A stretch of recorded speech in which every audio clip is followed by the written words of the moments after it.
네, 안녕하세요, 여러분. 지금 상황은 이제 패닉셀이 막 쏟아지고 있는 상황입니다. 이미 추세와 지지 라인을 이제 깨고 나가고 있기 때문에 공포심이 이제 극대화돼서 더군다나 언론에서 나오는 뉴스들이 그렇게 반가운 소식들이 아니죠. 네, 당장 뭐 나라 망할 것 같이 막 이야기를 하는 그런 상황입니다. 그래서 오늘 3.6% 코스닥 크게 마감을 하락으로 했잖아요. 근데 이게 지금처럼 이제 투심이 완전히 꺾여서 공포가 조장되는 장에서는요, 이게 오늘 3% 마이너스기도 하겠지만 또 양봉으로 갑자기 또 이렇게 만들어낼 수도 있어요. 그러니까 지금은 예측이 어려운 시장입니다. 언론에서 그렇게 안 좋다 이야기하고 계속적으로 안 좋은 내용들만 보도하는데 섣불리 사람들이 매수를 들어오기가 힘들다는 거죠. 그렇기 때문에 패닉셀이 이어지는 것이고, 정상적인 범위가 예를 들어서 여기라고 했다고 하면 일시적으로 지금 분위기나 변하는 상황 때문에 일시적으로 더 충격으로 떨어지는 경우도 있습니다. 그래서 한치 앞을 분석할 수 없는 상황이 바로 지금인 거고요. 우리가 할 수 있는 분석의 최선은 무엇이냐면,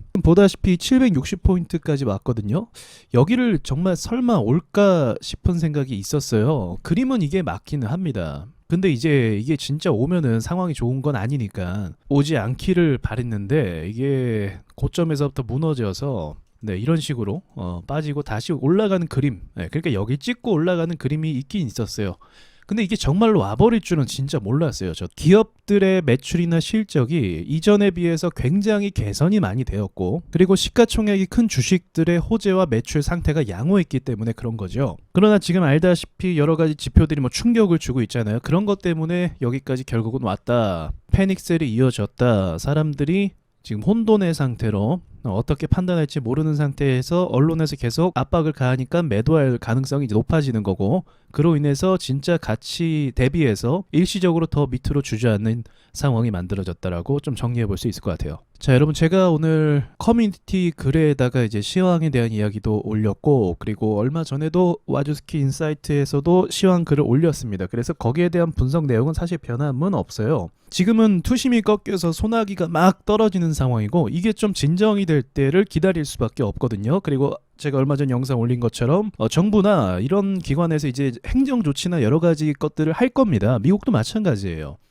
떨어지는 증시를 그냥 방치할 수는 없거든요. 그래서 그러한 조치를 우리가 좀 차분하게 기다리는 것이 의미가 있다. 그리고 늘 말씀드리지만 주식이라는 건 기업입니다. 경제가 기업과 상관이 있죠. 당연히 상관이 있습니다. 그러나 구체적으로 경제가 조금 어려워져도 기업이 선방하는 경우도 있어요. 특수적인 상황으로 수혜를 받거나 또는 나름대로 호재가 생겨서 좋아지는 개별적인 경우도 있습니다. 그런 부분도 이제 별개로 좀 우리가 구분해서 생각해 볼 필요는 있습니다. 경제를 이야기하는 건, 언론에서 이야기하는 건 이제 서민 경제가 중요하니까요. 실제로 중요하고요. 그래서 이 부분에 포커스를 맞춰서 전망을 내놓는 건데, 우리가 투자 입장에서 분석을 하자고 하면 서민 경제가 실제로 기업에게 영향을 주는 부분보다 미국의 경제가 기업에게 주는 영향이 크기 때문에 미국의 경제적인 부분에 대해서 분석하는 게 맞습니다. 그래서 이 부분도 말씀드렸지만 미국은 지금 현재 완전 고용 상태에 이르렀고, 기업들이 그만큼 사람을 필요로 한다는 거죠. 그러면서 동시에 임금이 올라갈 가능성이 높아요. 왜냐하면 사람이 없으니까 임금을 더 줘야 사람들이 올 거 아닙니까? 임금이 올라간다고 하면 인플레이션이 이제 더 빠르게 올라갔지만, 이제 후발주 개념으로 이 임금도 따라잡게 된다고 하면 이 인플레이션과 이제 상쇄되는 그런 상황이 만들어질 수도 있어요. 가능성으로는 충분하다고 봅니다. 그래서 이런 부분은 우리가 수치적으로 좀 차분하게 기다릴 필요가 있다. 여기까지가 이제 제가 그동안 말씀드리는 부분들이었죠. 그리고 한편으로 또 이런 말씀도 드렸죠. 그럼 위기가 아니냐? 아니죠. 지금 위기인데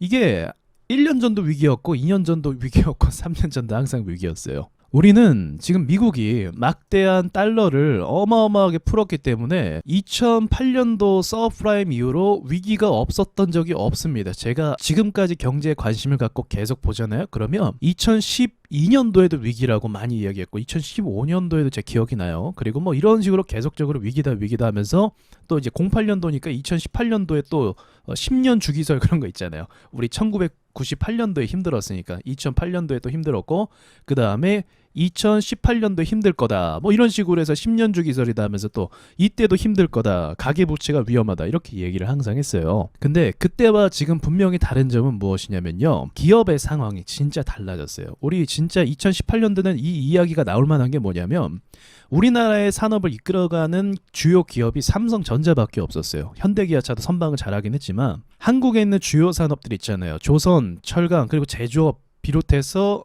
원전까지 이런 부분들의 그 수출이 굉장히 밑으로 떨어졌고 매출이 없고 뭐 상패 가냐 마냐 하면서 뭐 현대상선 위기설 막 터지고 그런 식으로 많이 힘들었던 부분이 있었습니다. 그래서 그때는 충분히 이런 이야기가 나올 만해요. 그래서 뭐 제철소도 막 이렇게 적자 계속 내고 현대제철도 적자로 계속 돌아서고 실제로 그랬었어요. 근데 지금은 그때랑 다른 게 제가 얼마 전에도 보여드렸지만 지금 기업들의 그 매출이 굉장히 크게 늘어나고 있습니다. 이게 원자재 가격 인상 영향도 있고요. 그리고 미국이 완전 고용 상태라고 하잖아요. 그 말은 무엇이냐면 경제가 순환이 지금 잘 되고 있다는 거예요. 그래서 거기서 소비가 일어나고 있고 그쪽에 물건을 팔고 있다는 겁니다. 그래서 제가 여기까지 이런 상황인데 올까 싶었던 거죠. 근데 정말 와버렸네요. 그러니까 이런 와버리는 것도 뭐 당연한 거지만 그냥 세력 마음입니다. 세력이 안 쏴주면 그냥 매도밖에 없는 거예요. 이 사람들이 뭐 매수를 또 추가적으로 하겠습니까? 물론 물타긴 했죠. 근데 물타기 해봤자 올라가나요? 주식이? 안 가죠. 웃기죠. 세력이 안 들어와서 그래요. 자, 그래서 여담으로 제가 좀 몇 가지를 이야기하고 싶은데 최근에 제 개인적인 경험담을 여러분 좀 이야기할게요. 편하게 이야기해 볼게요. 제가 얼마 전에 제주도로 잠깐 놀러 갔었어요. 근데 뭐 지금 최근에 제주도로 놀러 가는 분들 굉장히 많거든요. 근데 제주도에 친구가 있는데 현충일날 껴서 이번 달이었죠. 현충일날 껴서 제주도에 13만 명인가 왔다고 얘기를 하더라고요. 제주도민분들은 몇 명이 오는지 다 아시나 봐요. 이거 체크하시나 봐요. 이만큼 왔다고 하더라고요. 그리고 또 이제 주말마다 계속적으로 사람 많고 그래서 제주도의 이제 특이점 해외여행을 못 가니까요. 특이점이 렌터카 가격이 굉장히 많이 올랐어요. 네, 수요와 공급의 법칙에 의해서 오른 거죠. 비싸도 오니까요. 자, 그리고 또 다른 거 제가 또 어제 새벽에 배가 갑자기 고파서 국밥이 생각나더라고요. 자기 전에 국밥 먹으면 잠 잘 올 것 같다. 국밥집을 이제 찾으러 갔는데 밤이잖아요. 근데 사람들이 술집에 그렇게 많이 있더라고요. 많이 다니고 식당에도 사람이 많이 있더라고요. 시끌벅적하게 이제 뭐 나와서 외식하는 가족도 있고 굉장히 많이 있더라고요. 자, 그리고 제가 또 요즘에 또 손흥민 선수가 막 한국에 와서 축구하고 막 그러잖아요. 그래서 저도 관심이 갖게 돼갖고 그 토트넘 경기가 이제 있잖아요. 그래서 이걸 저도 예약을 하고 싶더라고요. 토트넘 경기 나도 한번 보고 싶다. 제가 축구를 뭐 엄청 좋아하는 건 아닌데 그래도 한번 보고 싶다 해서 그 검색이 해갖고 알람이 왔어요. 그 예매하는 게. 예매를 보니까 순번이 99,000번이에요. 근데 티켓 값이 싸지 않아요. 뭐 30만 원부터 시작해서 이제 뭐 7만 원까지 이렇게 쭉 있는데 이게 지금 99,000명이 줄 서 있다는 게 믿기지가 않더라고요. 이 비싼 티켓을 그래도 이제 의미는 있죠. 네, 토트넘이라는 팀을 언제 한번 우리가 보겠습니까? 그러면서 이 왔으니까 보겠다라고 한 사람이 저렇게 모바일로 줄 서 있는 거예요. 자, 그리고 이제 뉴스를 봤습니다. 여러분 제가. 뉴스를 보니까 뭐라고 하냐면 이제 특파원들이 막 외국에 가서 얘기하고 그리고 우리나라 사람들은 막 이렇게 인터뷰하고 막 그러면 힘들다고 하는 거예요. 막 경제, 물가, 그쵸? 물가 막 상승하고 보도 내용들을 보면 진짜 그냥 나라가 망할 것 같아요. 앞으로 당장 이제 망할 것 같아요. 막 위기가 올 것 같아요. 근데 제가 앞서 경험한 제주도 그리고 국밥집 그리고 토트넘 예매 보면 이 괴리감이 엄청난 거지. 야, 이게 위기라고 하는데 지금 이게 위기면 99,000명이 지금 줄 서 있는 게 말이 되나. 여러분 우리나라가요 GDP 10위권 나라죠. 이거는 굉장한 의미가 있어요. 이거 엄청 잘 산다는 거예요. 전 세계에서 10번째로 잘 사는 나라라고 하는 겁니다. 그러니까 우리나라의 지금은 이제 상식적인 말이 아니지만 이건 말도 안 되는 소리지만 우리나라에 지금 굶어 죽는 사람이 사실은 없죠. 굉장히 잘 사는 나라라는 거예요. 근데 지금 우리가 지금 갖고 있는 직면한 위기가 무엇입니까? 이제 가계 부채라는 거죠. 이게 심각한 위기는 맞긴 맞아요. 왜냐면 얼마 전에 부동산 열풍이 불어서 부동산 값이 폭등했고 그 많은 대출을 끼고 이제 주택 담보 대출 금리가 낮을 때 대출을 받았기 때문에 이자가 그땐 쌌지만 지금 비싼 거죠. 그래서 여러분 지금 굉장히 힘들지만 위기라고 말하기도 하지만 또 이렇게 한번 생각을 우리가 한번 상상을 해보죠. 상상을 한번 해볼게요. 자, 세력이라고 세력이 뭐 이렇게 홍보한다, 우리 홍보할 게 이렇게 하진 않지만 예를 들어서 세력이 이제 주가를 올려주면서 뭐 예를 들어서 900포인트까지 올려주면서 이때 기사를 띄워. 어떤 기사냐면 이 정도 되면 이제 2분기 실적이 나올 것이고 3분기에 진입하겠죠. 그럼 3분기 들어가서 기업들의 매출이나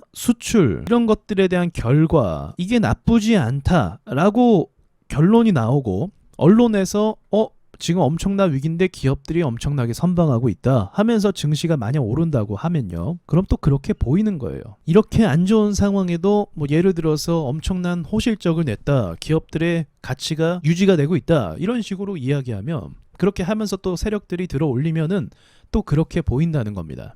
여러분 이게 웃긴 게 뭐냐면 2020년도 3월 달에 이렇게 폭락이 났어요. 근데 이 폭락이 나오고 나서 한 열흘 뒤에 어떤 기사가 나왔는지 아십니까? 삼성전자 매수하는 동학개미 운동이라는 단어가 갑자기 생기기 시작했고요. 불과 10일 만에 폭락하고 나서 날짜로 보면 이때요. 3월 말 큰 폭락이 있고 나서 이 정도밖에 반등이 안 나왔는데 어떤 기사들이 막 나왔냐면 동학개미 운동이 승리했다. 수익을 봤다.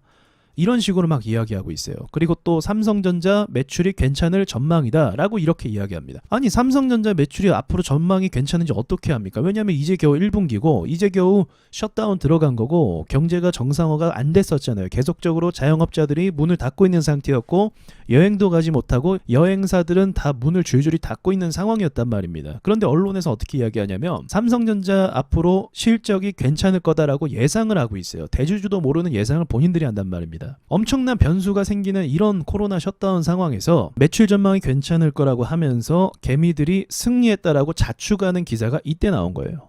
불과 얼마 되지도 않아서. 그리고 언론에서 계속적으로 돈 버는 개미들의 승리 소식을 들려주니까 그때 엄청난 투자 붐이 일어나게 된 거죠. 하락을 기본적으로 하면요. 이 저항을 뚫는 게 거의 불가능해요. 통상적인 걸로. 근데 그때 놀랍게도 언론에서 도와줘서 증시를 살리게 됐고 사람들의 투자 열풍으로 계속적으로 돈을 흡수해 나갔습니다. 그러면 지금은요. 삼성전자 실적을 한번 볼까요, 여러분? 자, 여러분이 한번 직접 판단을 해보세요. 자, 2020년도 이제 1분기 실적이 안 나온 상태겠죠. 그런데 이렇게 매출이 계속 줄어들고 있잖아요.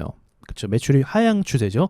하향 추세에서 1분기 실적이 더 안 좋게 나왔어요. 그런데 이때 투자 열풍이 불기 시작했습니다.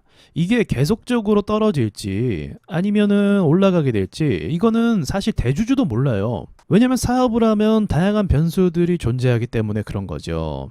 자, 근데 지금은 어떻죠? 와, 역대 최고의 영업이익을 계속 달성하고 있습니다. 물론 이때를 따라갈 수는 없지만 이때랑 지금이랑 다른 점이 뭐냐면 매출은 역대 최고치죠. 이때는 그 부품 수혜를 받았어요. 부품값이 상승해서 수혜를 받아서 매출이 올라갔었습니다. 그러니까 이런 식으로 성장을 삼성전자가 결국은 지금까지 해냈다는 거죠. 근데 주가는 어떻죠? 예, 주가는 미친 듯이 곤두박질 치고 있고 그 누구도 어지간해선 쉽사리 매수를 들어오기가 어려운 상황인 거죠. 자, 상황이 이해가 되시죠? 그래서 이게 결국은 세력이 언론과 함께 합세해서 어떤 방향과 그림을 그리냐 이제 그런 게 중요한 겁니다. 지금 언론에서 계속 위기다라고 이야기하는데 그건 마치 위기가 오니까 좀 팔아라 이런 식으로 얘기하는 걸로 제 입장에서 그렇게 들리거든요. 어지간하면 요즘 개미들은 잘 안 팔잖아요. 그래서 여기까지 민 게 아닌가 생각도 들기도 합니다. 존버 정신이 워낙 좋다 보니까요. 자, 아무튼 뭐 여러 가지 이야기를 했는데요. 참 힘든 상황에서 저도 뭐 여기까지 말씀드리는 게 최선이거든요. 그래서 일단 지지선을 좀 믿어보고 이제는 더 조정이 힘든 그런 자리가 아닌가, 좀 더 뺄 구간이 없지 않을까 그런 생각도 한번 해보면서 지켜보도록 해보시죠. 기업이 가치를 유지하고 있으면요. 이게 뭐 일시적으로 더 빠진다고 해도 기업의 가치가 유지가 된다고 하면 결과적으로는 큰 손들이 다시 들어올 수밖에 없습니다. 돈 잘 버는 회사의 주식을 그냥 냅둬요. 방치해요. 돈 있는 자산가들이. 그것도 말이 안 되는 거예요. 자, 여기까지 말씀드리고 마치겠습니다.